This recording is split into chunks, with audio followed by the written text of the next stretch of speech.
welcome back to my humble abode. I am Yorkie, the tail spinner. And hidden just off screen here, whose ears you just saw, is the Chihuahua. Let me take you back to Galarian for more of those Whispers of Darkness in Pathfinder, Wrath of the Righteous. Right, you're done. And you're tired. Before we go any further, I did check weapons and juggle a few of those around. There's nothing there. Fine. And we can sleep.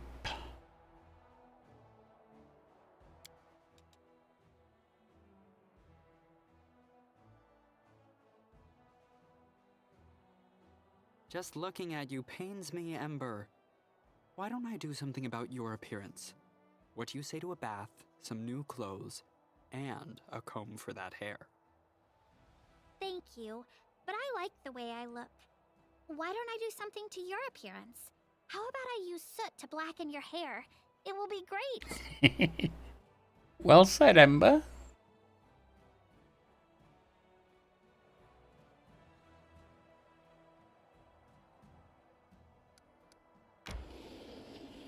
And it appears we can cross here.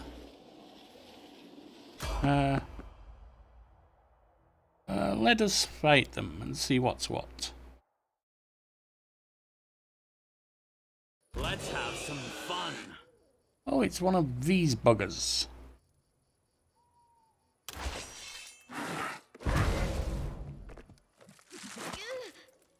Ow. Right, first off, let's bless everyone. Oh, Wendy.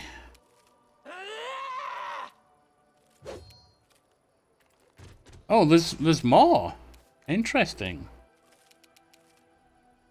And you're using your magic now.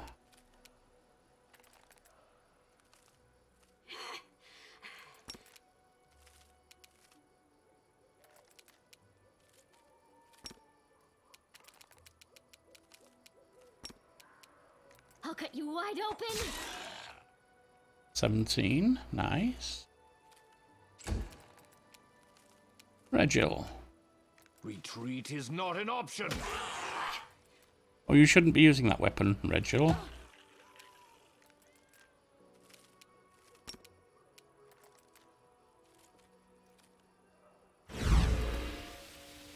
Unfortunately, they succeeded. Ow! This is how it feels. Yeah, this didn't work out too well now, did it?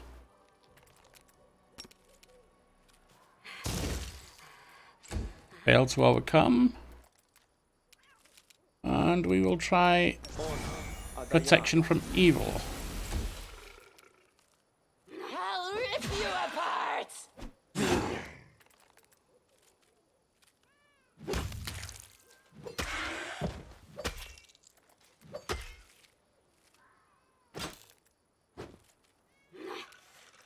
Ember.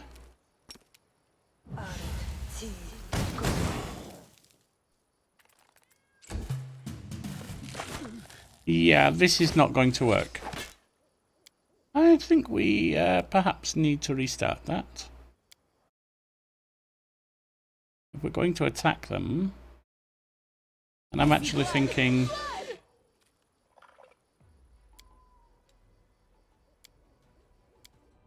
I actually think we might not.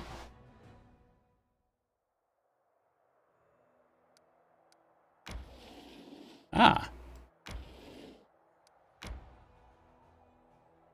There's a demon army there. And over here, Heaven's Edge.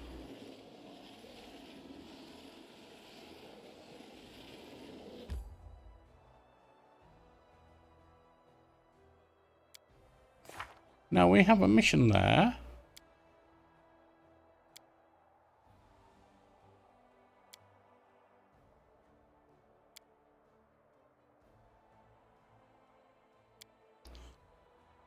Go to Heaven's Edge.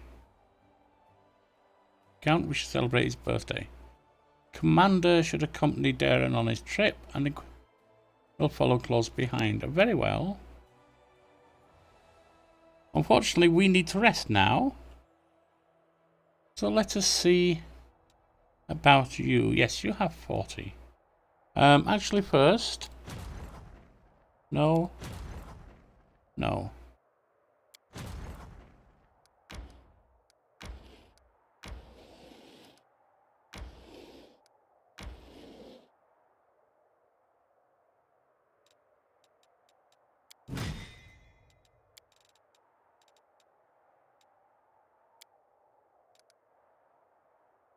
I suppose we could assign them a general.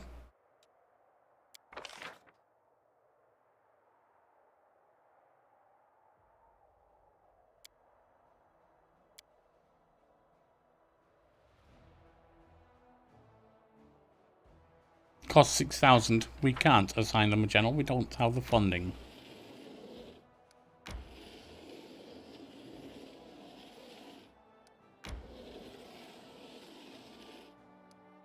I mean, essentially, they only exist to take people backwards and forwards. Now, not going up to the 7.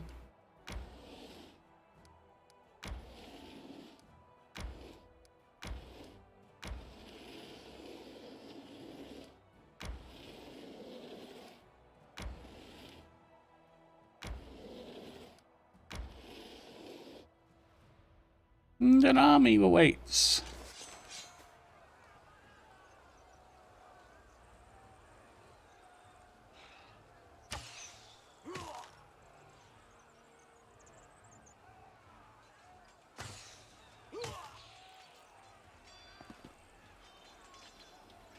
Ah, I thought it was archers. It's not.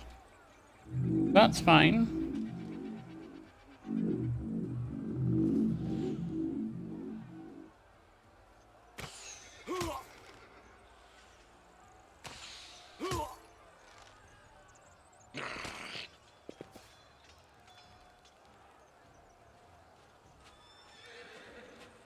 Cure wounds, don't need to do that. Let's use one of those.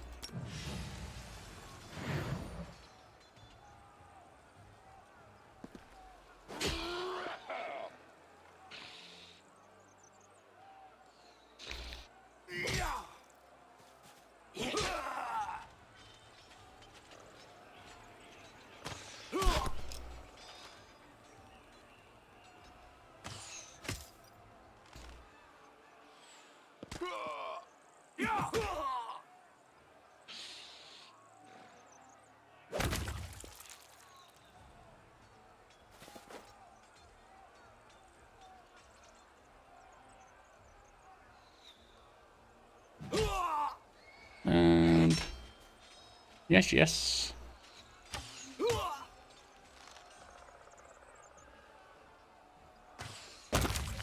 That's him done.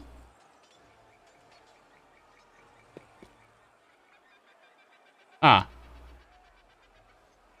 My mistake, it seems.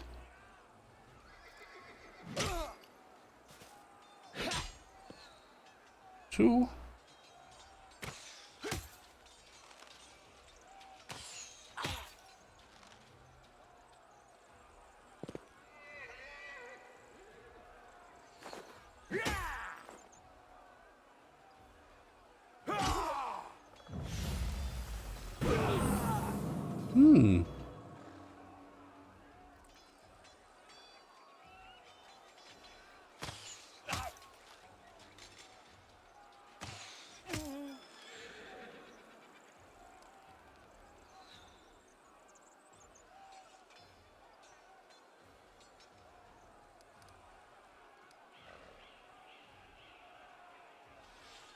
We're almost out of where we can...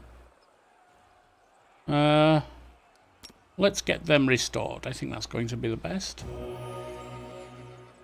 Yes, it is. There we go.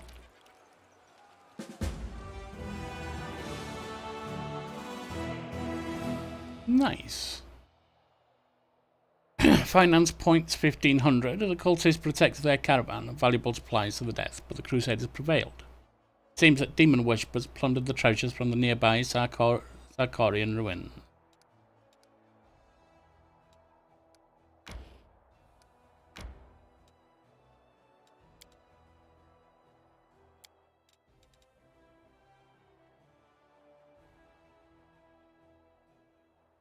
And it's time for Heaven's Edge.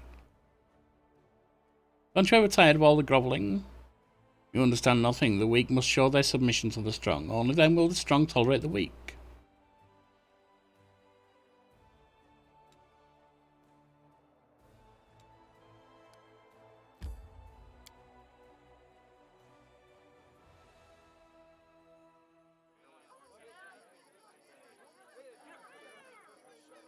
And so we are here. This way.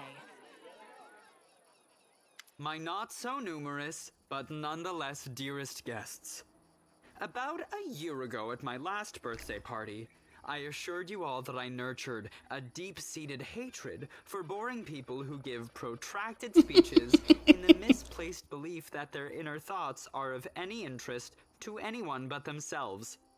Now I am a whole year older, and also a full-fledged crusader, an honorable position that requires me to be as dull, pedantic, and vexing as I possibly can.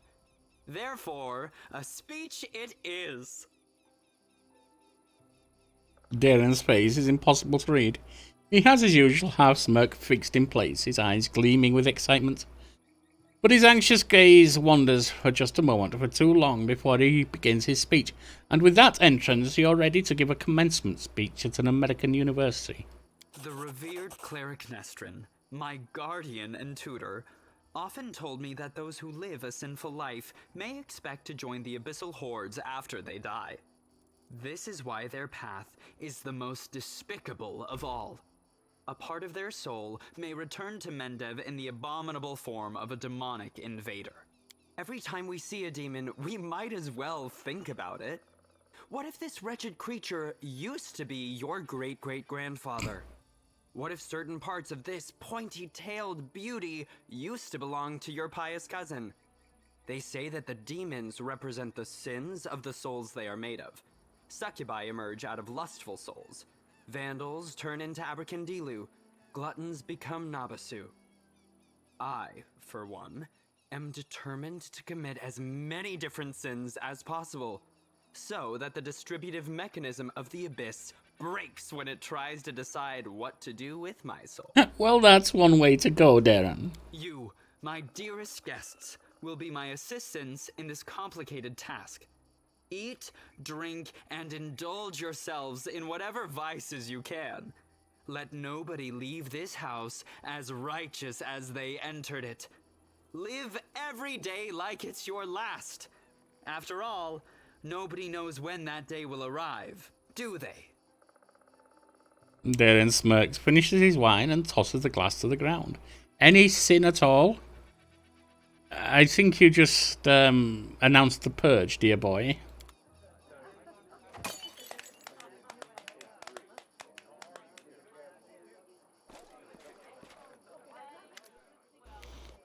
How interesting, Inquisitor Leotta whispers in your ear from behind. Did you find anything interesting? What do we need, Inquisitor? Now that's the hardest part. I need to dive deep into the past of this place, which requires casting several different spells over some time. It would be very convenient for me if nobody interrupted the process, especially the Count himself. I don't think he remembers my face, but a suspicious strange casting unknown spells might attract his attention. Well, having declared you should do whatever the hell you want, it might not do. All in all, what I want you to do is distract the master of the house. Right now, he is playing host in the very place I'd like to start with. Did you find anything interesting? Nothing really. I just took a few notes. A few things. I attempted to find out whether anything unusual or mysterious has happened to the Count over the last 10 years. During my conversations with his acquaintances, 2 people noted that he never speaks of the Reverend Nestrin, the priest of Veomide, who was his guardian and tutor. Yet he mentioned Nestrin in his speech, whatever that might mean. You told me that you tried to find out if anything odd had happened to Darren over the last 10 years. Some of his servants complained about strange occurrences in the house, like objects moving by themselves, or candles going out. Of course, that could simply be a figment of their imagination. It is also very well known that the Count often invites various spellcasters to entertain him, and encourages them to use their magic in mischievous ways. practically the whole. Mendev knows the story about the 3 drunk wizards and the teleportation race across the roofs of Canabres after a party at the Count's house. What I'm trying to say is that any fluctuation in residual magic at his house are not at all surprising. There was the matter of the abduction, however. A gang of bandits kidnapped the Count, hoping for a ransom. Well, the only reward they got was death. Afterward, the Count told everyone that he had hired the bandits himself as a joke. He said that, yes. The other mercenary squad that freed him and executed the bandits was also in his employ. Nobody really wanted to delve too deeply into this case after confirming the identities of those wretched cutthroats. But there was one disturbing fact about it all. I don't mean the Count's bizarre idea of fun. The mercenaries who supposedly freed him also cut off the bandits' heads after they had already killed them. Their heads were cut off? You mean the bandits who attacked Aaron? Yes. Perhaps I wouldn't even have noticed this detail had I not visited Heaven's Edge right after the tragic accident. I remember that we also found several headless bodies, both of the guests and demons. We thought they had been decapitated during the fight. My companions have been finding severed heads among the belongings recently. Strange things like this weren't a problem before Darren joined the party. We have. What? That is an alarming coincidence. Now we have another reason to conduct an investigation. It is crucial that we find out what exactly happened to that tragic feat. So how do I distract him? I don't know. Maybe your companions can assist you somehow. Or you can take a look around. Perhaps there's something that can help us. I understand. Good luck. Come back to me when the Count leaves. I will tell you everything I manage to find out, and maybe even show you something. Well...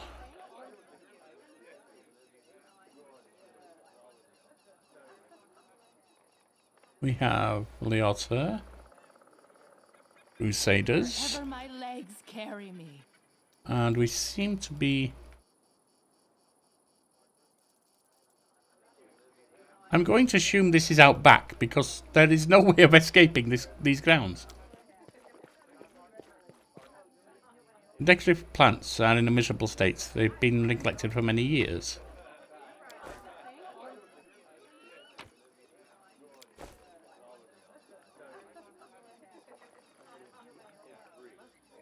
Forwards. No, backwards. Backwards. Sealer. You never know when or if you'll get another chance to rest and have some fun. True. Courtesan.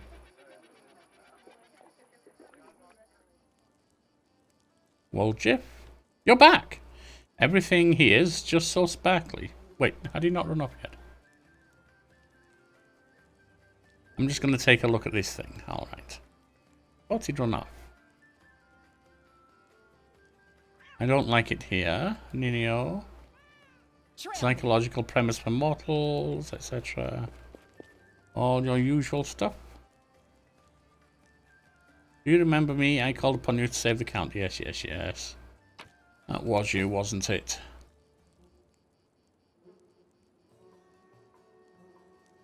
A jug of wine infused creatively.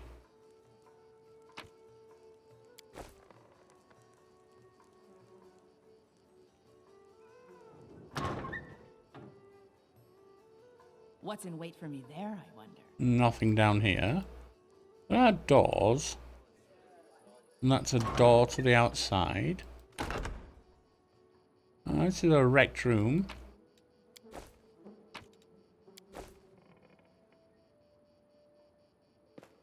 No secrets can escape my prying gaze. What's that? Mirror image. This way.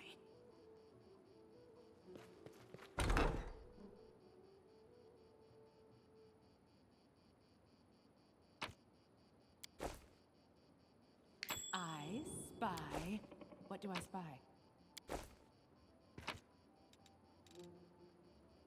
Engraved lucky braces. These braces grant the wearer +1 luck bonus to AC and +1 bonus to reflex, will, and fortitude. Whereas I don't know what the ones I've just picked up are.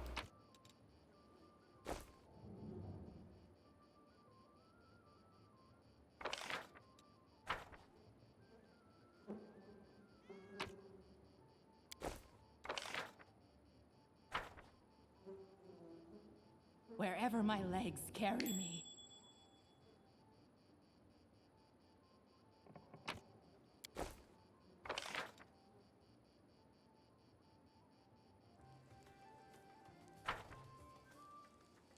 What else is here?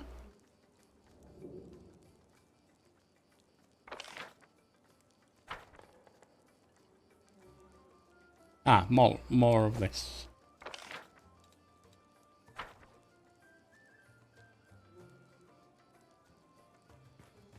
And more wine, etc. Forwards! No backwards, backwards! And we'll see what's up here.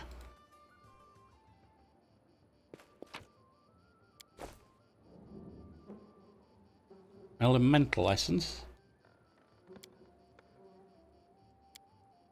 The door looks sealed and it hasn't been opened in a very long time. Again.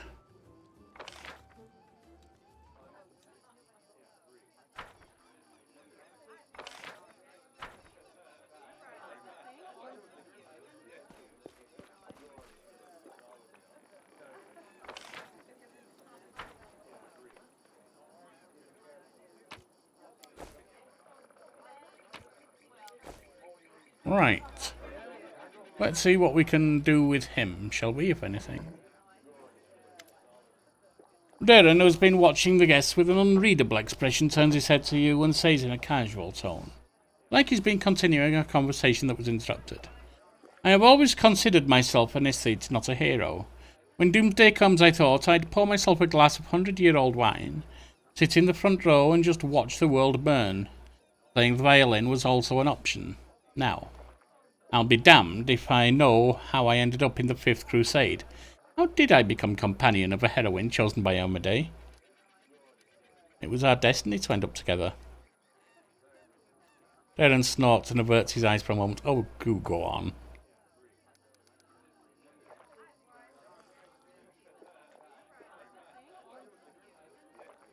Spill wine on Darren's sword. Oh, I'm sorry, I didn't mean to. And did you not mean to ruin a suit that cost more than a thoroughbred? Don't fret, I have a spare. You just wait while I return. And when I return, I shall look even more stunning.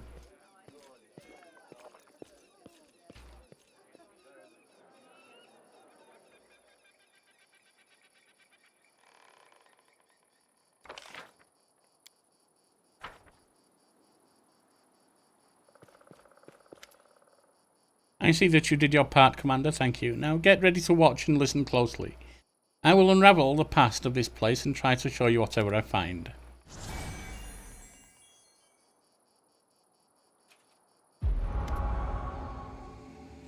The hum of voices, laughter and music fills your mind. And then the visitors come, fragmented by hazy and hazy at first. They eventually coalesce to reveal a single face. It is a woman of stunning, heavenly beauty, and her delicate features instantly tell you who she is. The family resemblance to Darren is obvious, my dear guests. The Lady of Heaven's Edge welcomes all of you today. I hope this day is as bright for you as it is for me, because on this day my only precious, sometimes arrogant but utterly beloved child was born. A child is usually a reflection of their parents and caretakers. Countess, will you allow the humble tutor of this young man to address the guests? And the man of the hour as well? A new face appears. It is a handsome old man with a strong, dignified posture and a voice that emanates power. Can't we just have one day without your sermons? It is my birthday after all. 10 years ago, the young Darren had an utterly angelic appearance. His table manners and expression lacked the dignity of a true angel, however. Countess Selena Arende. Day, I'm sure the Reverend Nestrin only wanted to hug you and offer you the best wishes on your birthday. Wait, what? What's that noise? The shrill laughter rings through the ears and reverberates in the base of your skull. In the vision, a Lily-Two appears before the guests of the estate and gives them an exaggerated, scornful bow. The sorceress of evil has come to your celebration, mortals. Did you prepare a treat for me, too? What do you want, spawn of the abyss? I've already done everything I wanted. Hey, you doddering cleric, look around. Don't you notice anything odd? The plague is in your wine, in your food, in the air around you, in your blood. Soon you will all die. Pray to your pathetic goddess and call upon your healing powers all you want. But they're not going to help you. Nothing will help you. I will give you a chance to see it for yourselves, and when I return, the grave realization will have already sunk its teeth into your throats. Oh, how I love watching mortals in their final desperate hours. The demon finishes her speech with an air kiss to Darren, making him freeze in horror and disappears. There you go. Leotus shakes his head and slowly exhales, rubbing his temple. The first appearance of the disease and the Lilitu, one of the many sisters of the accursed Minago. So far, everything I've seen matches the official version of events. Who were the people in the vision? Countess Selena Arendelle was Darren's mother, and one of the most beautiful women in the history of Mendev. And she was an Asima, just like her son. The old man is the esteemed cleric Nestrin, our count's guardian and tutor, who was well known for his unfaltering faith and iron will. I was only passing acquaintances with him, so I cannot tell you anything more than that. I didn't recognize the others, but Darren told me that the first victims of the disease were his second cousin and cousin's wife, hailing from the eastern border. Surely the cleric could have done something. I can't say for certain, but I believe there was nothing he could have done. Magical diseases are already difficult enough to cure, and this plague struck very fast indeed. Now we must find out what happened next. What now? I can sense the aftershocks of a very strong outburst of emotions and memories somewhere in the west wing of the house. Something must have happened in one of the rooms, so please check if anyone is in there and distract them if need be. Right, so the west is over here.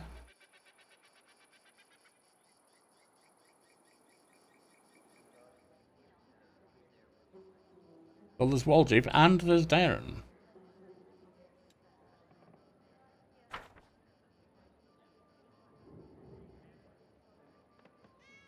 Waldriff? I just saw a portrait of Darren's mum, so she was an Asima too, huh? Some people get a celestial bloodline, tons of money, and a title, while others get horns and a slap in the face. I don't seem to be able to do anything to him. Oh, it's just Darren, is it? What's in wait for me there, I wonder?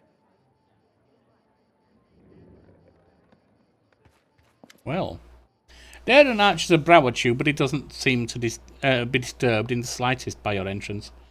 He's not even trying to cover up or get dressed any faster. Commander, I assume you have an urgent matter that requires my attention.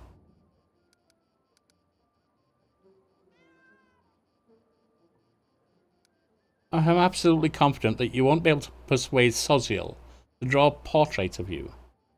A nude portrait, that is.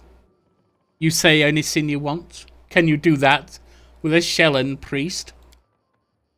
That sounds like a fine idea. Our cleric will surely turn down a direct request, but if I tell him that we can sell the portrait at a charity auction... Why have I never thought of selling my nude portraits at charity auction? It will cause a huge scandal, but it will also be for a good cause. This will give those godbotherers something to complain about. You've given me a brilliant idea. Then why bother getting dressed, dear boy?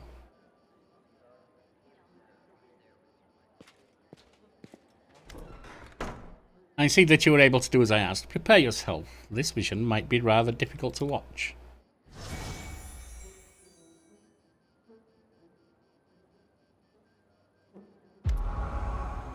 Young Darren stands motionless by the Countess's bed. His face is pale with fear, and for good reason. His mother's heavenly beauty is gone, her smile once beaming with vitality and happiness looks more like the grimace of a corpse, only her golden hair still glows. A sad reminder of the healthy woman she was just a few hours ago. Mother. Can you hear me, Mother? Day, my boy. How did you get here? The Countess's voice is fading. Don't come any closer. This disease. Mother, listen, the Reverend Nestrin has sealed the gates. He says that he won't let anyone leave the estate. If the plague reaches the larger settlements, nobody will be able to stop it. He claims this is why the demons attacked us in the first place. They knew we would call upon the strongest clerics to heal us, and those clerics would catch the disease and die as well. The fat Baron and his family tried to escape, but 3 armed paladins barred their way and said they would not let them. Mother, we need help. Canabres is full of clerics, wizards, and demons and demons know who else. They might know how to stop it. We need to get there as soon as possible.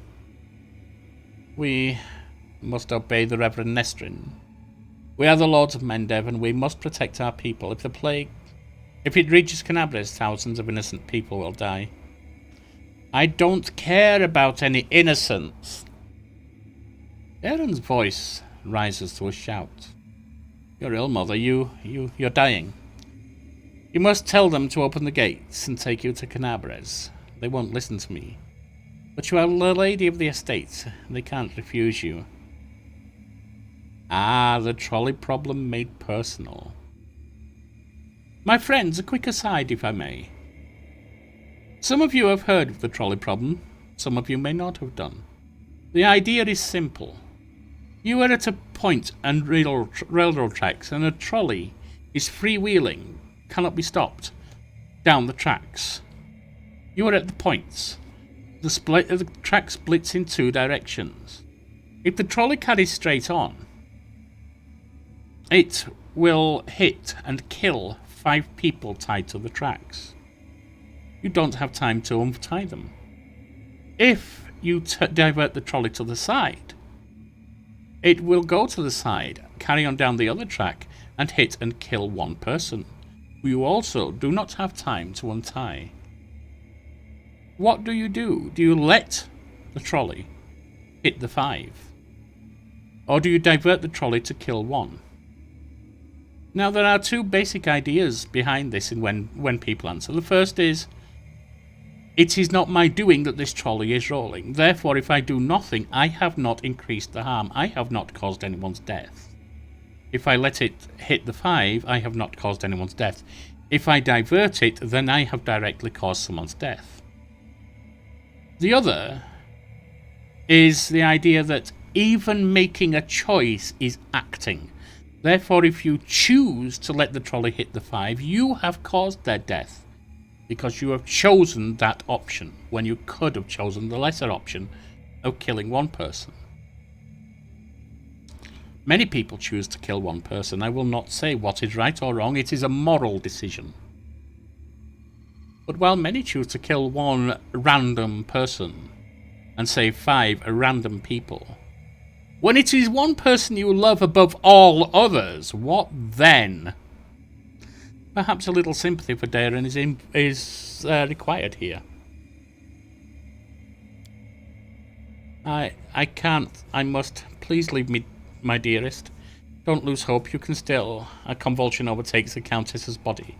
The last words are swallowed by a long guttural groan. Leota Hogblade. Leota wearily rubs his temples, but his face is unreadable. Now I have an answer to one of my many questions. Nobody went to Canabres in search of help because the Reverend Nestrin didn't let them. He valued the safety of this city more than the lives of lockers at the estate. What a difficult choice it must have been. Were there really no other choices? Who can say now? They could have sent one of the paladins to bring help from Canabres, assuming that the Knight of God was immune to the disease. However, perhaps Nestrin thought he might need them to maintain order, or maybe he understood that the demons would not allow anyone to leave anyway, or maybe the plague was so strong that it could mow down even the most righteous warriors. We will never know if any of these hypotheses are true. Leota rubs his chin thoughtfully. I have never been in the Reverend Nestrin's position, but I know the price of difficult decisions, especially those that you have to make quickly. I have no right to judge him. But we must continue our investigation. The next site I'd like to examine is the Great Hall. That is where we have found the remains of Nestrin and the demons. I assume that he killed them in his confrontation, but we must make sure of that. Please help me clear the area.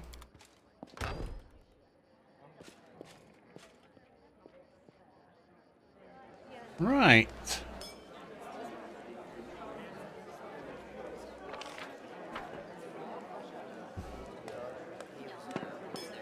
Stop trying to talk me into this. You have neither heart nor conscience, Darren. Even the noble idea of charity becomes a farce when you touch it.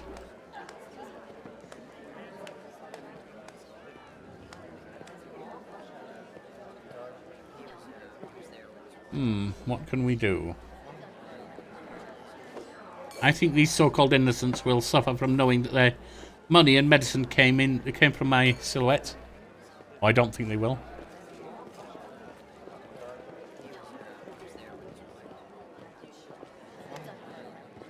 And there's a feverish gleam to Darren's eyes, owing to the either tipsiness or some overabundance of emotion.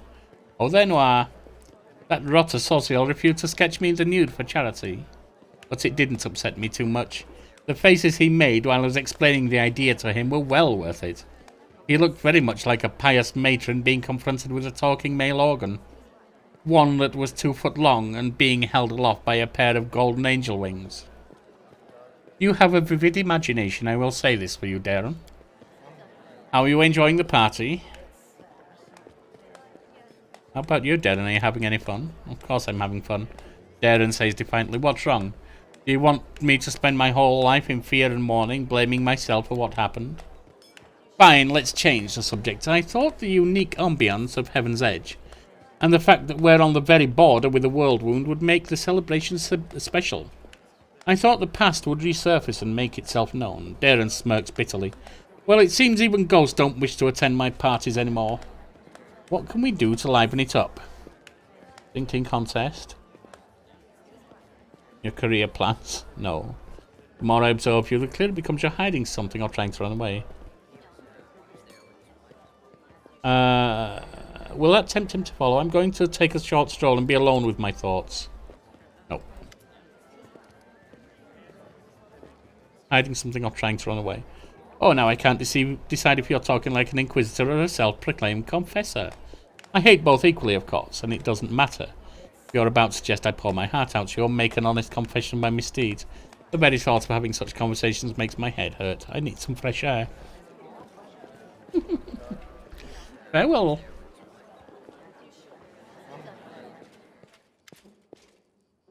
Here we are again, Commander. Leota looks grim but focused. So let us take another glimpse into the past.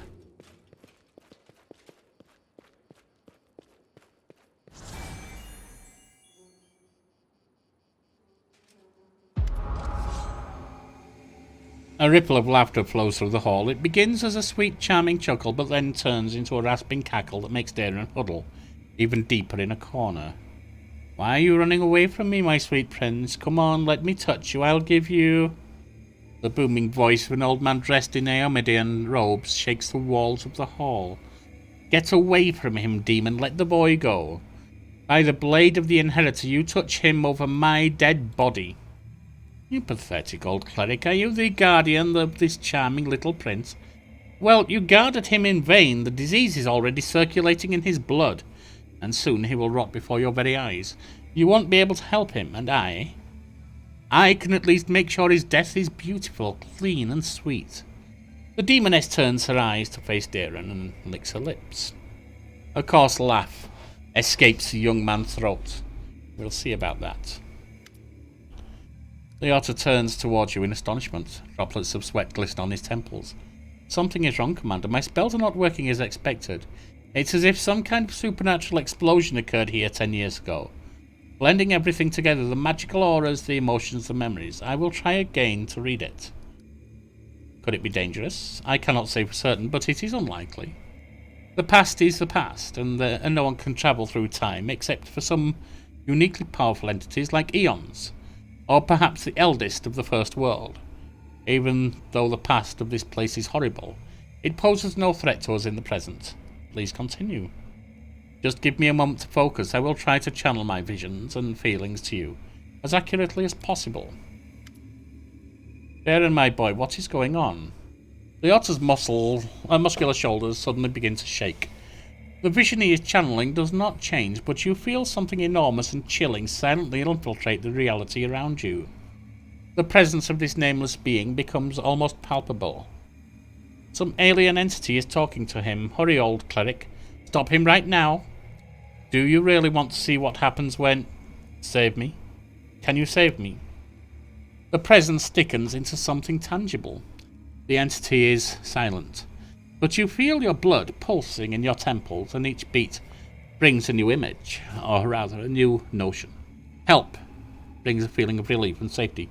Exchange makes the pulse stronger and more demanding. Gate and secrets come immediately after. The images become heavier, almost inevitable, almost visible. Secret. Keep the secret, otherwise death, death, death, death. The gruesome images swirl through your mind, filling it with pain and fear. And then it all starts again. Help, exchange, secret, death.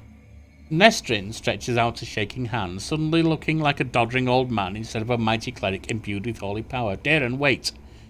The thing you're about to let loose is even worse than these demons. Darren's body is quivering like a taut bowstring. His eyes dart from cleric to demoness, who is frantically casting protective spells.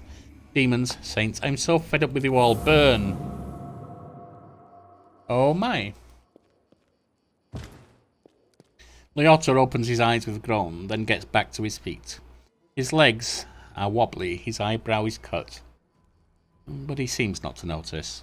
Sincere sorrow is written over his face, as well as a strong hint of horror. What a misfortune, no, what a disaster. Everything is far worse than I imagined. Are you all right? The strain, the emotions, they overwhelmed me and made me faint like an agitated youngster. It is nothing, really. I will not be able to cast any spells for the rest of the day. But aside from that, I'm fine. Do you understand now what happened 10 years ago? The Inquisitor slowly exhales through clenched teeth and says in a low voice, still massaging his temples. Yes and no. Damn it, my thoughts are astray. I will try to explain everything to you in full detail. Many living creatures are capable of performing the most extraordinary feats, good or bad. When a deadly threat looms over them, 10 years ago, the young Count found himself cornered, in every sense of the word, and he allowed some alien entity to intercede for him. It frightens me that all my experience as an Inquisitor is completely useless in this case. It does not resemble anything I've ever heard or read about the entity. I think I will call it the Other, possesses uncanny power. It was capable of instantly killing 3 greater demons, a mighty cleric, and a host of other mortals. You saw everything yourself. What is even worse is that this entity, this Other, it is still here. It turned him into a living gateway. The Other is not inside the Count's body. It is not directly controlling his mind. That's why there are no obvious signs of possession, but it is looking through his eyes. It treats him like a window into our world, and it can instantly step through to wreak whatever havoc it desires. Does Darren know anything about this? Yes, of course he does. Did you hear what the Other tried to convey to us? Help in exchange for a secret. Death. Death to those who know the truth. It wants to have an opportunity to use the Count as a gateway without anyone knowing.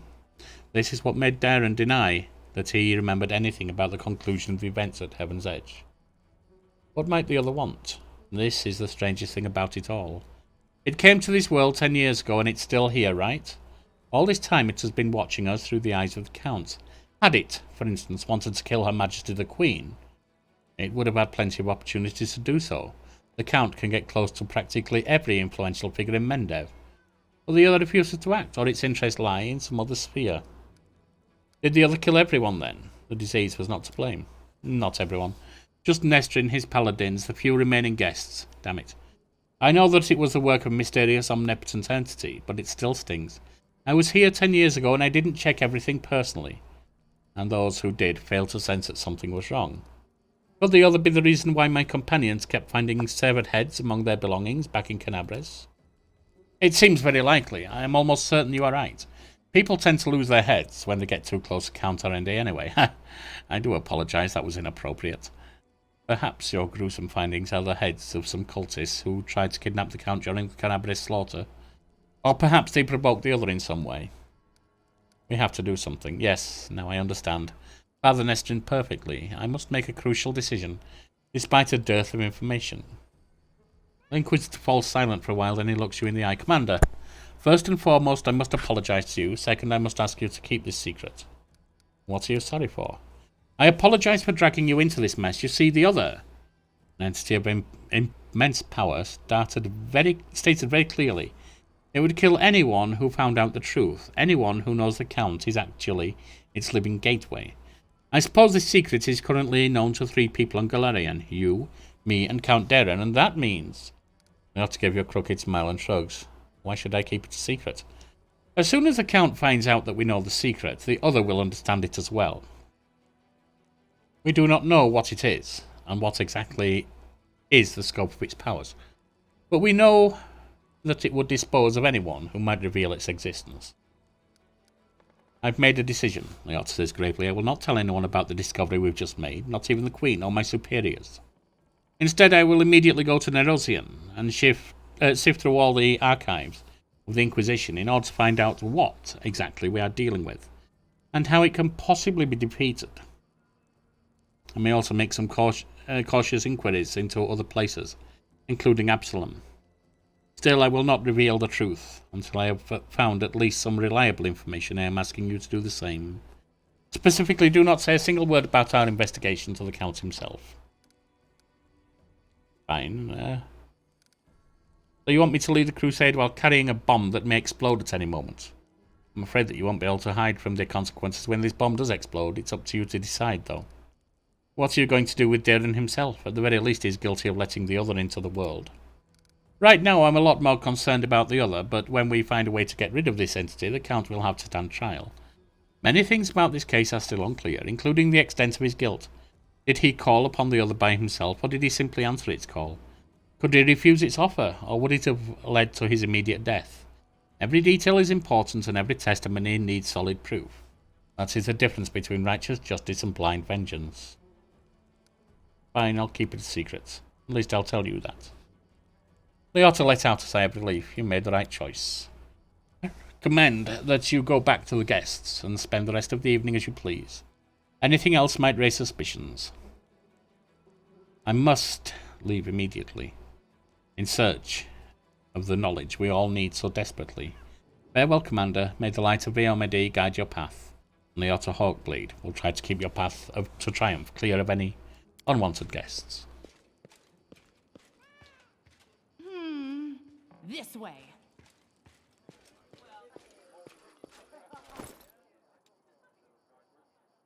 Thirteen 224.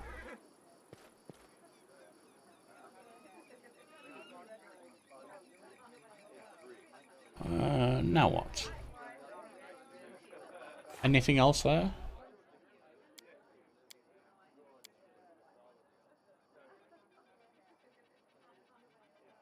Didn't I get those notes?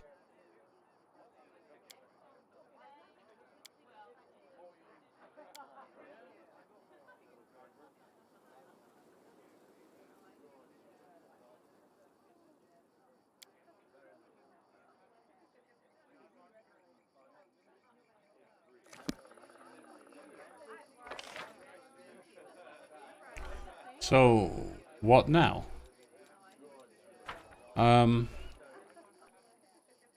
I mean, it seems that we're done.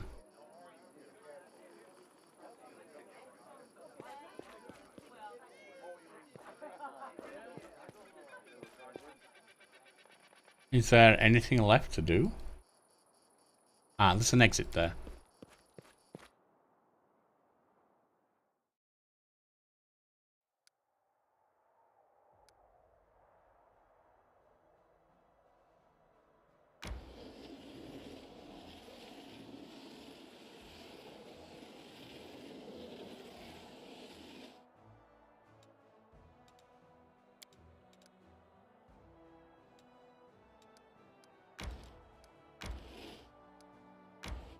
Clear this demon path.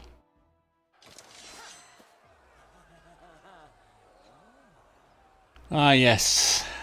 I saw this somewhere.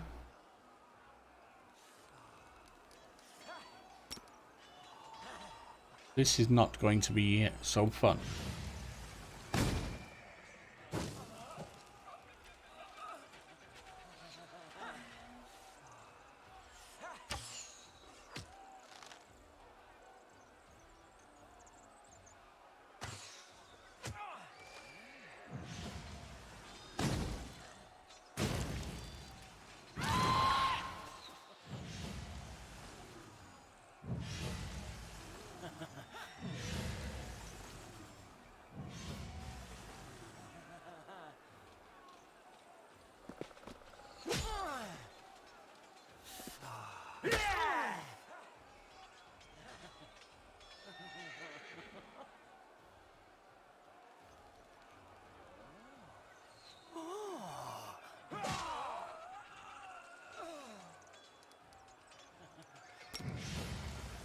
Not what I wanted to do, never mind. At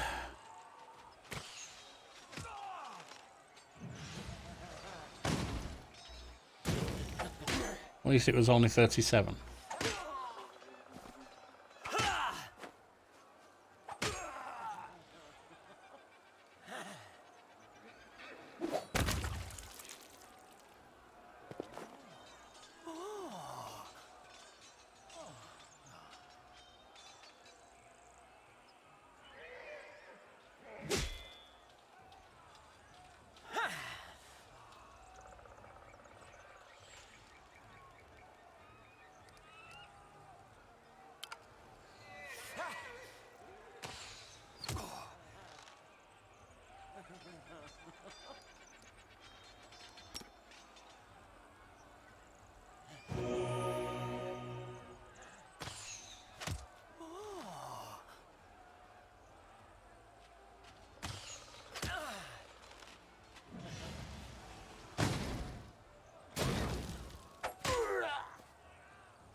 I can wait on this.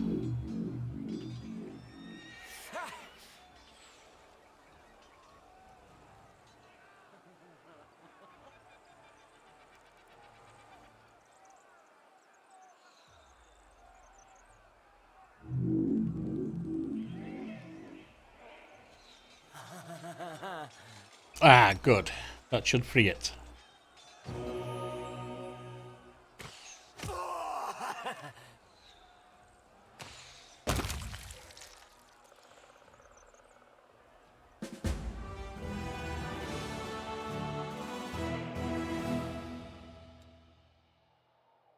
The Crusaders took over the ruins of a Sarkorian encampment and put to the sword the demons defending it. Scouts have reported a sinister-looking lair nearby.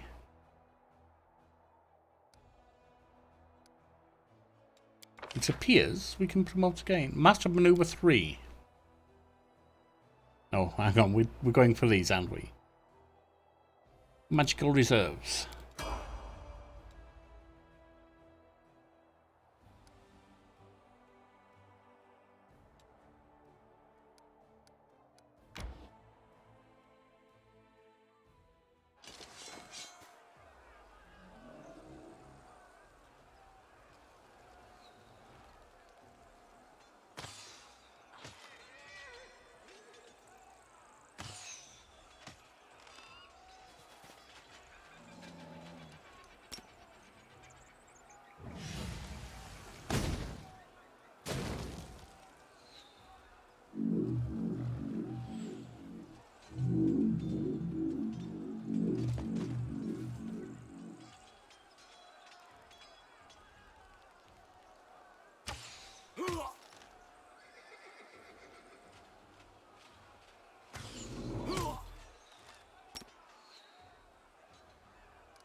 One priest, not nearly enough to do any meaningful damage.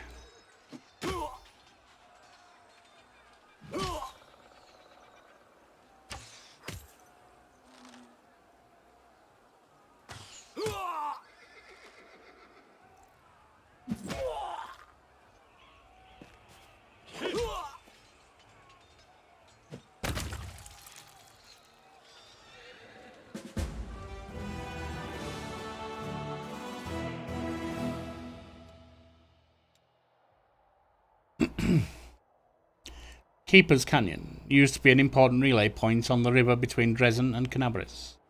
Now this small but once thriving port lies in ruins, but its sturdy harbour may still come in handy when the supply ships from Mend arrive.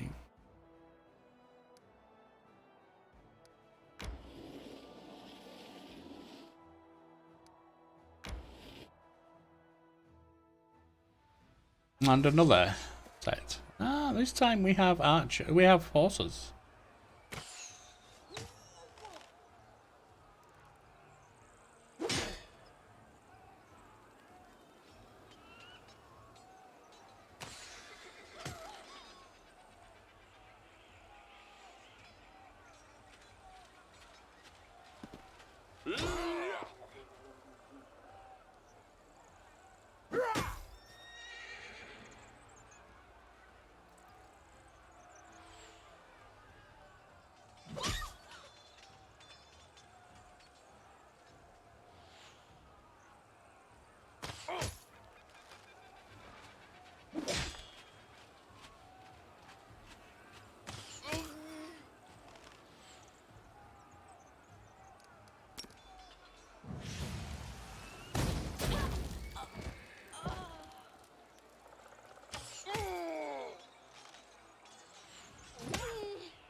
Let's heal again.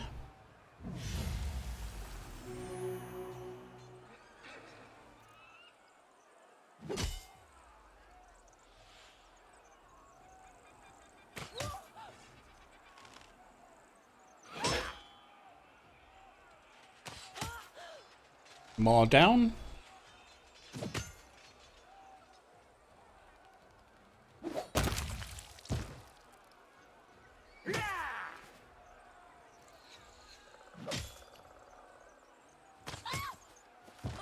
And a simple kill.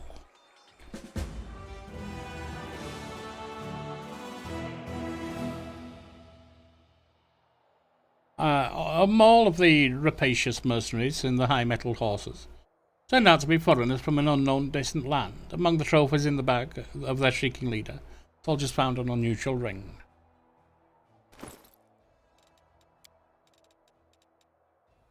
We have a topaz ring, nothing. We have +4 morale bonuses saving throws. Why not? Going into that demon army of 7 would be a mistake. But we can clear these around here, certainly.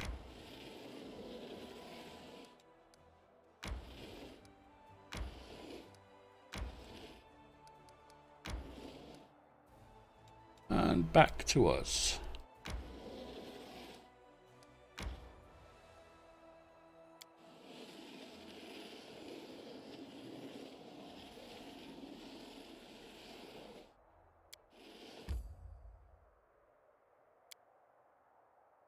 It's time to rest, and we will do that off channel. Meanwhile, there are other links around to other gameplays you may enjoy. There's a like and a subscribe if you wish to help the channel grow, and there's a comment section if you wish me to respond. I have been Yorking the Tail Spinner, you have been wonderful, and the charm has been sleeping. Fare thee well.